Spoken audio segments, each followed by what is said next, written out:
अकाली वृद्धत्व आलेला 14 वर्षाचा निहाल प्रोजेरियाचा ब्रँड अँबॅसेडर बनलाय। 14व्या वर्षीच तो म्हातारा का वाटतोय?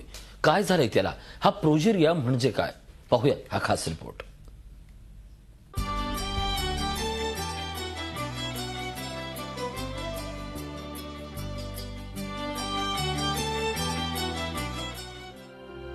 पा सिनेमातला हा अमिताभ आठवतोय? लहान वयातच म्हातारपण आलेल्या मुलाची भूमिका अमिताभने साकारली होती। या सिनेमाच्या निमित्ताने प्रोजेरिया रोगाची माहिती लोकांपर्यंत पोहोचली। भिवंडीत राहणाऱ्या 14 वर्षांच्या निहाललाही प्रोजेरिया झालाय आणि आता तोच प्रोजेरिया आजारासंदर्भातील जनजागृती मोहिमेचा ब्रँड अँबॅसेडर बनलाय। जगभरात अंदाजे 300 ते 350 प्रोजेरियाचे रुग्ण असू शकतात असा अंदाज आहे। आतापर्यंत त्यातले केवळ 125 रुग्णच आढळले आहेत।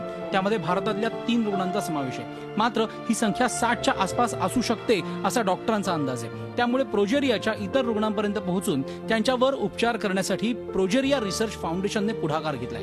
निहाल या संस्थेशी जोडला गेल्यानंतर त्याच्यावर अमेरिकेतल्या बोस्टन इथे अत्याधुनिक उपचार करण्यात आले आहेत। उसमें तो अभी ब्लड टेस्ट ये सब किया, अभी दवाई दिए तो मुझे बहुत बेटर लग रहा है।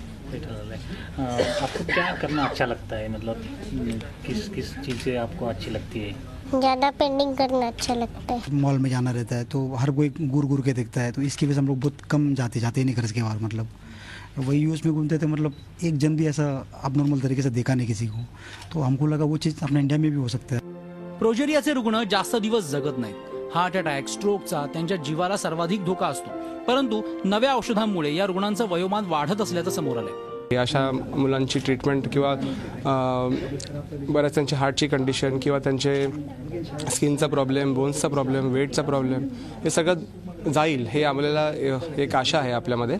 अत्यंत दुर्मिळ अशा या रोगाबाबत जनजागृती होणं गरजेचं आहे। त्यामुळे निहालने घेतलेला हा पुढाकार वाखाणण्याजोग आहे। निहाल सारखे 60 जण अजून आपल्या देशात आहेत, ज्यांच्यावर योग्य ते उपचार होणं गरजेचं आहे। त्यासाठीच ही मोहीम जी आहे ती संपूर्ण देशभरात राबवली जाते।